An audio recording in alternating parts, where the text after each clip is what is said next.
بسم اللہ الرحمن الرحیم۔ چل ہٹ، دور ہو گندی اولاد۔ بھابھی نے انتہائی تیش کے ساتھ ایک زوردار تھپڑ 5 سالہ جواد کے منہ پر جڑ دیا تو وہ اچھل کر دو جا گرا۔ صحن کے کونے میں چھوٹی سی جگہ پر برتن دھوتی پاکیزہ کو ایسا لگا جیسے اس کا اپنا گال تھپڑ کی شدت سے لال ہو گیا ہو۔ معصوم جواد اپنے گال پر ہاتھ رکھے گرے گرے ہی روئے جا رہا تھا۔ اس نے زخمی نظروں سے جواد کی طرف دیکھا۔ جواد اب خود ہی روتے روتے اٹھ کر بیٹھ گیا تھا، حالانکہ اس کی برتن دھوتی ماں اس سے چند قدم کے فاصلے پر ہی بیٹھی تھی۔ لیکن جانے کیوں ننھے جواد کو بچپن سے ہی یہ احساس ہو چکا تھا کہ اس کی ماں اس کے آنسو صاف نہیں کر پائے گی، اس لیے وہ دیگر بچوں کی طرح کبھی روتے ہوئے اس کے قریب گیا ہی نہیں۔ حالانکہ اس کی عمر کے بچوں کو اپنی ماں پر بڑا ناز ہوتا ہے کہ ماں کا موڈ چاہے کیسا ہی کیوں نہ ہو لیکن وہ اپنے بچوں کو روتا ہوا نہیں دیکھ سکتی۔ اس عمر کا بچہ اپنی ماں کی موجودگی میں خود کو بڑا محفوظ تصور کرتا ہے کہ کوئی بھی اس کی ماں کے سامنے اس کا بال بیکا نہیں کر پائے گا۔ لیکن جواد جانتا تھا کہ اس کی ماں اسے کبھی چپ کرانے کے لیے اپنے آنچل سے اس کے آنسو صاف نہیں کرے گی اور نہ ہی اس کے آنسو دیکھ کر اسے پیار کے لیے اپنے قریب بلائے گی۔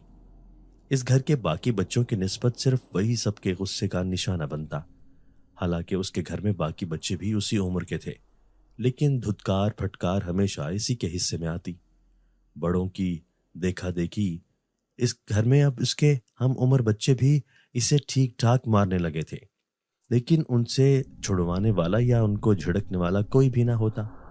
لیکن الٹا اسے روتا دیکھ کر گھر کے بڑے اسے مزید ڈانٹ ٹپٹ کرتے تو وہ ڈر کے مارے رونا بھی بھول جاتا۔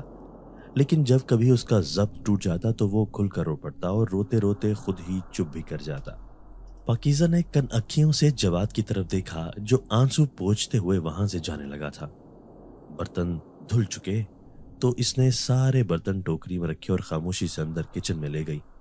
مغرب کا وقت ہونے والا تھا تو پاکیزہ نے تیزی سے رات کے کھانے کی تیاری شروع کر دی۔ آٹا گوندھ کر تنور پر رکھا جو صحن کے ہی ایک کونے میں بنایا گیا تھا۔ پھر اس نے آلو چیلے اور دیگچی میں پیاز ٹماٹر ڈال کر باہر لے آئی۔ تنور کے پاس ہی مٹی کا چولہا بنا ہوا تھا، اس نے دیگچی اس پر رکھی۔ لکڑیاں کم ہونے کی وجہ سے وہ باہر والے کمرے میں آ گئی جہاں پر سوکھی لکڑیوں کا ڈھیر لگا ہوا تھا جو موسم میں سرما کے آنے سے پہلے ہی جمع کر کے رکھ دیا جاتا تھا۔ اس نے وہاں سے چند لکڑیاں چولہے میں جلانے کے لیے اٹھائیں کہ اچانک اسے ایک آہٹ کا احساس ہوا تو اس نے پیچھے مڑ کر دیکھا تو کمرے کے سامنے بنے کچے برآمدے میں جواد تن تنہا بیٹھا دکھائی دیا۔ وہ اپنا سر گھٹنوں میں رکھے چپکے اب سسک رہا تھا۔ اس کے دل پر ایک بوجھ سا پڑا۔ وہ اپنے منہ زور جذبے کے ہاتھوں اٹھ کر اس کی طرف جانے لگی لیکن پھر اس کے قدم رک گئے۔ اے جواد، خاموش ہو جا، وہ نہ چاہتے ہوئے بھی اسے وہیں سے بیٹھے بیٹھے کہنے لگی تو جواد نے بڑی بڑی آنکھوں میں آنسو لیے اس کی طرف گردن موڑ کر دیکھا تو پاکیزہ کو اپنا دل اس کی معصوم صورت پر پگھلتا ہوا محسوس ہوا۔ اس کا دل چاہا کہ دوڑ کر اس کے قریب جائے، اسے زور سے اپنے سینے سے لگائے، اس کے بکھرے بال اپنی انگلیوں سے سوارے اور مٹی بھرا چہرہ اپنے دوپٹے سے صاف کرتی چلی جائے، لیکن وہ ایسا کچھ بھی نہ کر پاتی تھی۔ روز اپنی ممتا کے جذبے کو اپنے ہاتھوں سے سولی چڑھاتی، اپنی نفرت کو دباتی۔ اس کشمکش میں کبھی اس کی ممتا جیت جاتی تو کبھی نفرت، لیکن ممتا جیت کر بھی اسے اپنی گود میں نہ اٹھا پاتی کیونکہ وہ اس کی ناجائز اولاد تھا اور وہ اس سے شدید نفرت کرتی تھی کیونکہ ایک انتہائی بھیانک حادثے نے اسے فقط 15 برس کی عمر میں ہی بن بیاہی ماں بنا ڈالا۔ حالانکہ وہ جانتی تھی کہ اس سب میں اس بچے کا قصور نہیں، لیکن اس کا قصور بنا دیا گیا، بلکہ وہ اس کے پورے گھرانے کے لیے ایک نفرت کی علامت بن گیا۔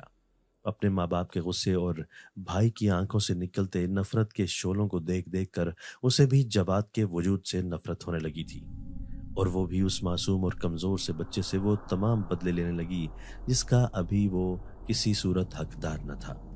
ابھی تو اس کے گھر والے اس کی لٹی عزت پر ٹھیک سے سینہ کو بھی نہ کر پائے تھے کہ انہیں پتہ چلا کہ ان کی بیٹی حاملہ ہے تو ان کے پیروں تلے سے زمین نکل گئی۔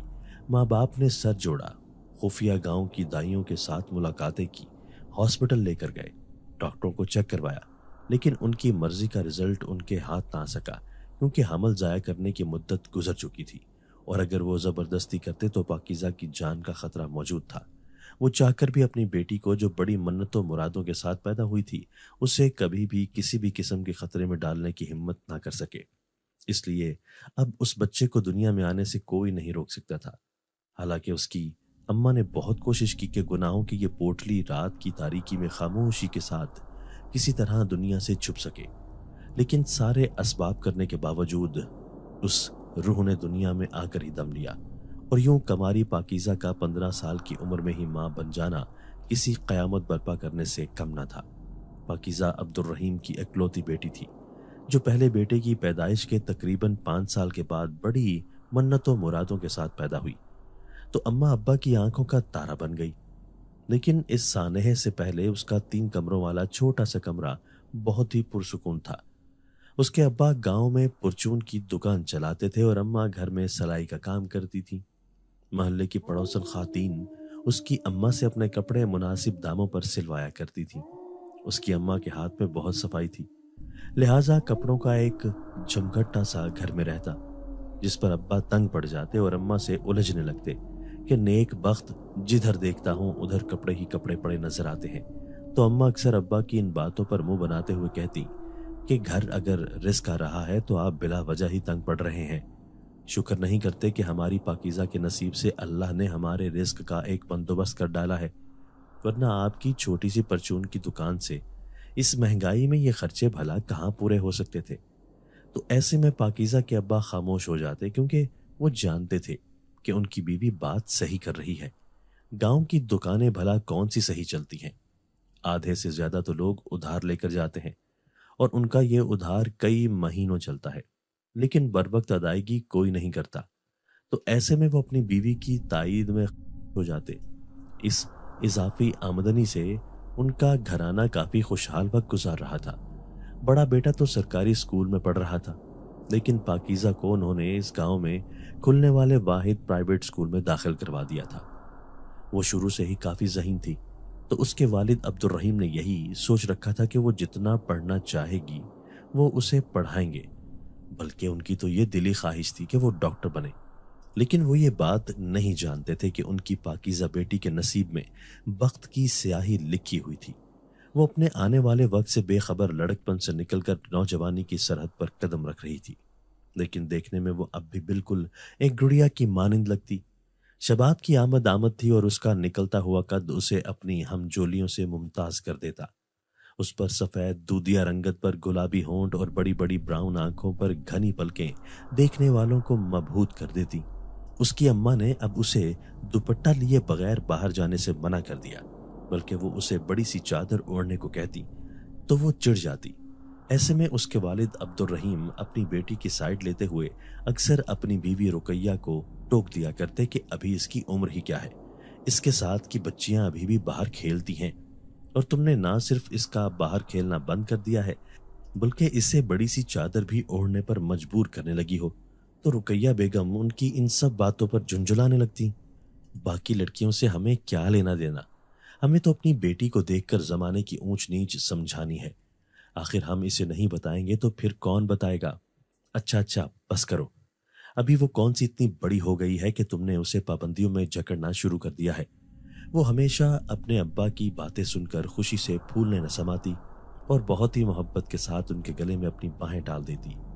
اسے اپنے ابا کی یہی بات بہت پسند تھی کہ وہ اس کا دفاع کرنے کے لیے ہمیشہ تیار رہتے تھے۔ میک اپ سے لے کر کپڑوں کی ڈیزائننگ تک وہ سب ابا کے بلبوتے پر کر رہی تھی، ورنہ اگر اس کی ماں کا بس چلتا تو وہ اسے کبھی یہ سب نہ کرنے دیتی۔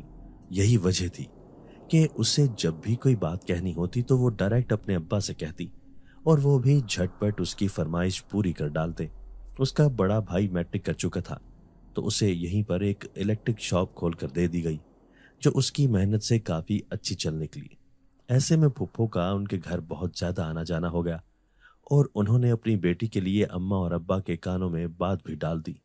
ابا کو تو کوئی اعتراض نہیں تھا، لیکن اماں اس رشتے پر خوش نہیں تھی، کیونکہ وہ اپنی نند کی بیٹی کی تیز مزاج فطرت سے بہت ڈرتی تھی۔ لیکن مسئلہ یہ تھا کہ ان کا بیٹا جمیل اپنی پھپھو کی بیٹی پر دل و جان سے مر مٹا تھا، اور اس نے دبے دبے انداز میں اماں کو یہ صاف کہہ دیا تھا کہ وہ نازلی کے علاوہ کسی سے بھی شادی نہیں کرے گا، چونکہ وہ ان کا اکلوتا بیٹا تھا اس لیے اس کی بات ٹالنے کی ہمت نہیں کر پا رہی تھی، لیکن وہ اس رشتے پر خوش نہیں تھی جس کا اظہار وہ بار بار کر چکی تھی۔ تو ایسے میں عبد الرحیم نے اپنی بیوی کو سمجھایا کہ نیک بخت تیری اور میری اب زندگی رہ ہی کتنی گئی ہے، ان بچوں نے اپنا وقت ایک ساتھ گزارنا ہے، تو یہ زیادہ بہتر ہے کہ جہاں جمیل چاہتا ہے اس کی شادی وہیں کر دی جائے۔ اپنا اچھا برا وہ خود ہی بھگتے گا، کم از کم کل ہم پر تو گلہ نہیں آئے گا نا۔ تو ایسے میں رقیہ بی بی ان کی تائید میں سر ہلاتے ہوئے بولی کہ ٹھیک ہے، جیسا آپ لوگ چاہیں، لیکن بس دیکھ لیجئے گا کہ مزاج میں ماں کی طرح بیٹی بھی 2-4 ہاتھ آگے ہے، پھر نہ کہیے گا کہ خبر نہ ہوئی۔ تو عبد الرحیم نے کہا اللہ مالک ہے، بس تم منگنی کی تیاری کرو۔ پاکیزہ اپنے بھائی کے منگنی کا سن کر بہت خوش تھی۔ منگنی پر گاؤں کے چیدہ چیدہ گھروں کو مدعو کیا گیا، ایسے میں وہ بھی اپنی اماں کے ساتھ دعوت دینے کے لیے جاتی۔ ان گھروں میں ایک گھر زمیندار رانا کا بھی تھا۔ اماں ان کے گھر میں گئی تو صحن میں بیٹھی ہوئی زمیندارنی اپنی نوکرانیوں سے گندم صاف کروا رہی تھی۔ اسے دیکھتے ہی وہ اٹھ کھڑی ہوئی اور پھر اماں کو صحن میں بچھے ہوئے رنگین پایوں والی بڑی بڑی چارپائیوں پر لے جا کر بٹھایا، جس پر پھولدار چادریں پڑی ہوئی تھی اور گاؤ تکیے رکھے ہوئے تھے۔ اتنے میں زمیندارنی نے تانبے کے بڑے بڑے گلاسوں میں لسی ان کے لیے منگوا لی۔ لسی پیتے پیتے اچانک پاکیزہ کو ایسا لگا جیسے سامنے بالکنی والے کمرے کی بڑی کھڑکی سے 2 آنکھیں اسے گھور رہی ہیں۔ پہلے تو اس نے اتنی توجہ نہ دی، لیکن جب وہ آنکھیں مسلسل اس پر ٹھہر سی گئیں تو اب پاکیزہ کو الجھن ہونے لگی۔ وہ پہلو بدل کر بیٹھ گئی اور لسی کا آدھا گلاس اس نے ٹیبل پر رکھ دیا۔ تھوڑی دیر بعد ہی اسی کمرے کا دروازہ کھلا تو وہ چونکی اور غیر ارادی طور پر ادھر ہی دیکھنے لگی۔ آنکھوں سے وہ فوراً پہچان گئی کہ یہ وہی ہے جو اسے بری طرح سے تاک رہا تھا۔ ڈھیلے ڈھالے تیز رنگ کے کرتے میں جس کے گریبان کے بٹن کھلے تھے اور گلے میں موٹی موٹی چین پہنی ہوئی تھی، کلائی میں ایک سلور رنگ کا کڑا تھا اور انگلیوں میں رنگ برنگے نگوں والی انگوٹھیاں۔ پہلی نظر میں ہی اس کی پرسنالٹی بہت ہی برا تاثر چھوڑ رہی تھی۔ پاکیزہ کو وہ ایک آنکھ نہ بھایا۔ وہ ان کے نزدیک آیا اور زور سے سلام کیا تو پاکیزہ کی ماں نے اس کے سلام کا جواب انتہائی خوش دلی سے دیا۔ حال احوال پوچھنے کے بعد وہ پھر سے زمیندارنی سے محو گفتگو ہو گئی، لیکن پاکیزہ کی بے چینی بڑھ گئی۔ وہ لڑکا جو بمشکل اس کے بڑے بھائی کی عمر کا تھا، بنا لحاظ کیے اسے گھورے جا رہا تھا۔ پاکیزہ نے ایک اچٹتی نگاہ اس پر ڈالی اور پھر اس نے اپنی ماں کے بازو پر اپنا ہاتھ رکھ دیا اور آہستہ سے دبانے لگی۔ اماں چلیں، اس نے دھیرے سے کہا تو اس کی ماں اٹھ کھڑی ہوئی۔ دروازے تک اماں اور زمیندارنی تو باتیں کرتے چلے گئے، لیکن اسے اپنی پیٹھ پر کسی کی بد نظریں گڑی ہوئی محسوس ہو رہی۔ وہ جب ان کے گھر سے نکلی تو پاکیزہ نے سکون کا سانس لیا اور اب گھر ہی جا رہے تھے کہ اس نے راستے میں آتی اپنی ابا کی دکان پر جانے کی ضد کی تو اس کی اماں نے اسے کہا کہ میں اتنی دیر تک نہیں ٹھہر سکتی، میں گھر جا رہی ہوں، لیکن تم نے فوراً چیزیں لے کر گھر آنا ہے۔ تو اس نے اپنی اماں کی بات پر سر ہلایا اور کلانچیں بھرتی ہوئی اپنے ابا کی دکان پر پہنچی اور اپنی مرضی سے شاپر میں ٹافیاں، سلانٹی کے پیکٹ اور چپس بھر کر وہ گھر کی طرف بڑھی تھی کہ راستے میں اسے وہی لڑکا کھڑا نظر آیا تو وہ تیزی سے اس کے پاس سے گزرنے لگی کہ وہ اس کے راستے میں چوڑا ہو کر کھڑا ہو گیا۔ پاکیزہ نے اس کی طرف گھور کر دیکھا تو وہ اپنی مونچھوں کو مروڑتے ہوئے اور باشانہ انداز میں مسکراتے ہوئے بولا، کیا نام ہے تیرا؟ پاکیزہ کو اس کا یوں راستے میں روک کر اپنا نام پوچھنا بالکل اچھا نہ لگا۔ میں نے کوئی آپ کا نام پوچھا ہے جو آپ میرا نام پوچھ رہے ہیں؟ وہ تنگ ہو کر بولی تو اس نے ہلکا سا کہکا لگایا اور پھر اس کی طرف دیکھ کر بولا، بلے بھائی بلے، بڑی تیکھی مرچی ہے تو۔ چل میں اپنا نام تجھے بتا دیتا ہوں، میرا نام شوکت ہے۔ اور اس کو سر تا پیر مانی خیز نظروں سے گھورتے ہوئے بولا۔